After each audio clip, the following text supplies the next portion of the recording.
Ryan Deiss, I appreciate you hanging out, man. It's good to see you. Appreciate you having me. I'm glad that we finally made this work.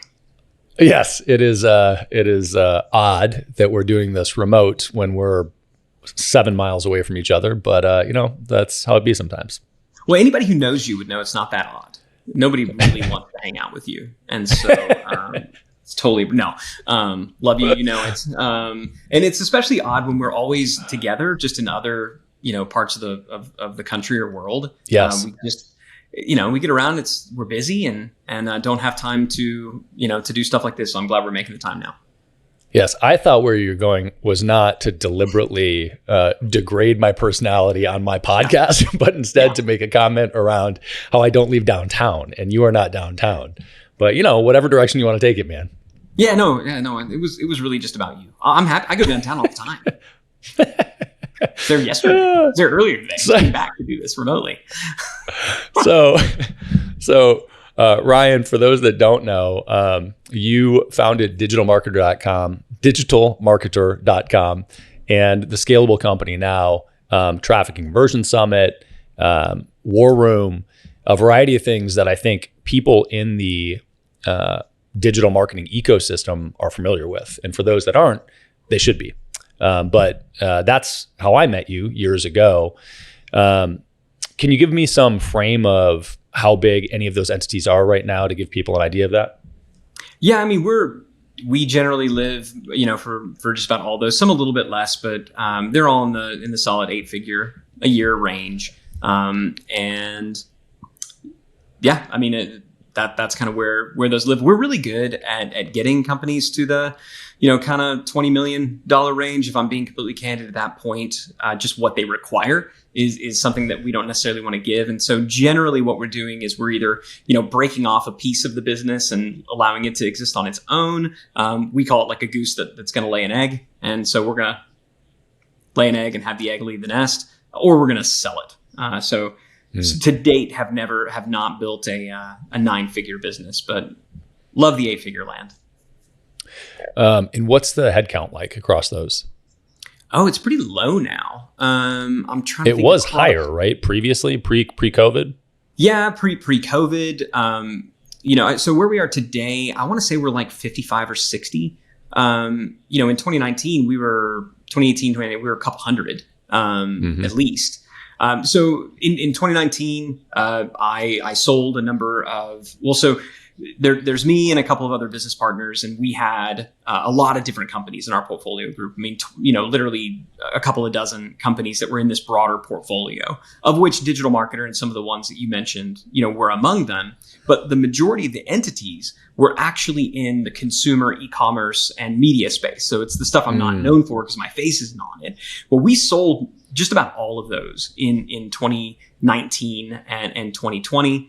We sold our event, Traffic and Conversion Summit, a majority stake of that event in 2018, which was a good time to sell an event. And so we were left with just Digital Marketer, as a business. And so then it was kind of like, well, what do we do now? What are the things we want to do? And ultimately decided like, hey, let's double down and stay within the kind of the B2B space with training, with consulting, with advising. Because really what I love the most is just working with entrepreneurs, investing in businesses, being active where I can, being passive where I can't.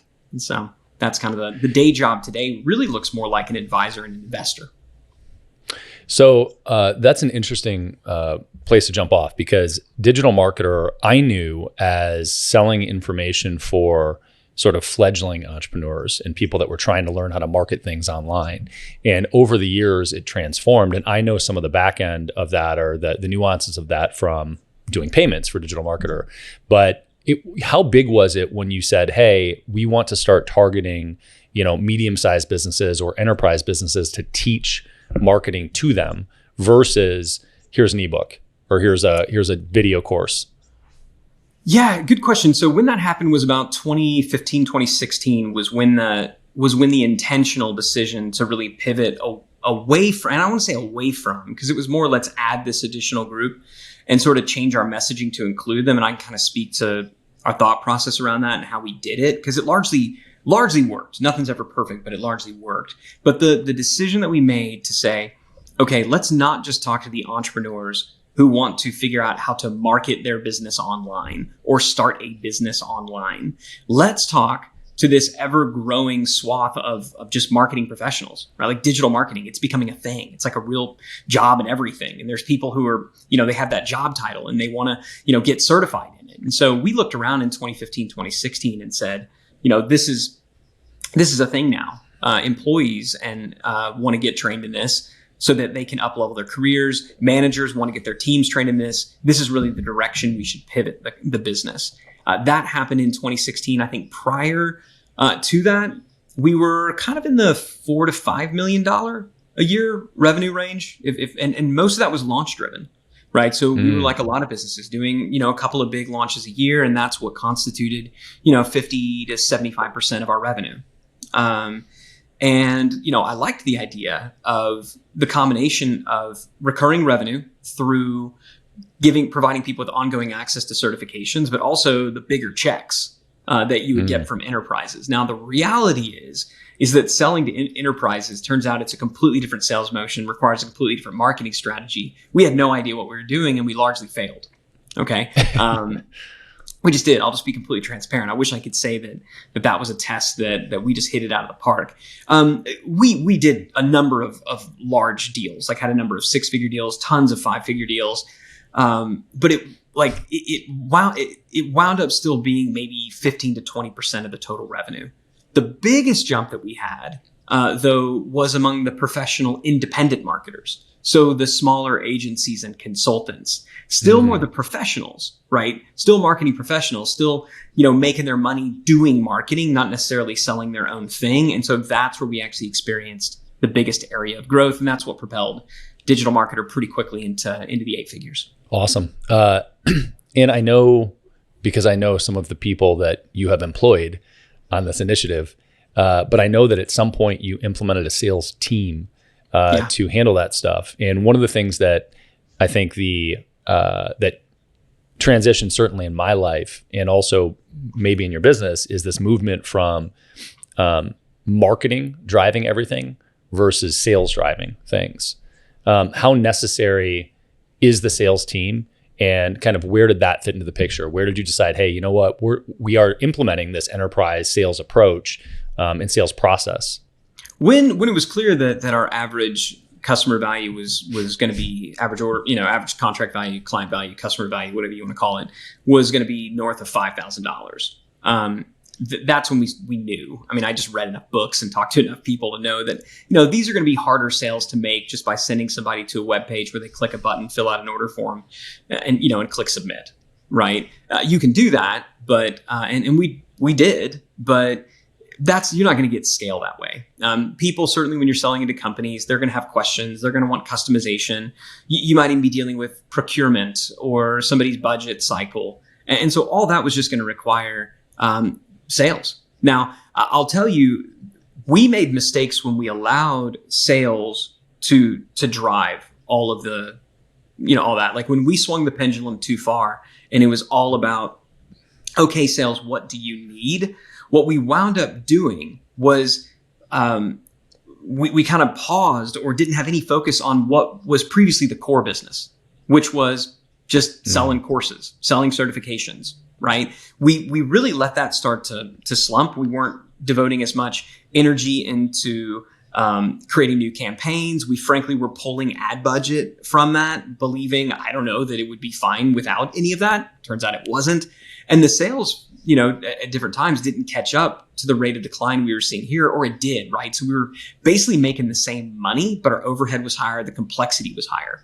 So one of the biggest mistakes that I believe I made was when we had a completely new sales motion, we really should have treated that as its own program, right? We should have treated that as its own program and allowed it to operate on kind of its own internal P&L, right? Look at okay, what is the gross margin of just this? Because when everything was blended, right? When it was just, this is what payroll is. And we didn't say, well, how much does it actually cost to sell and to fulfill these, new things that we're doing?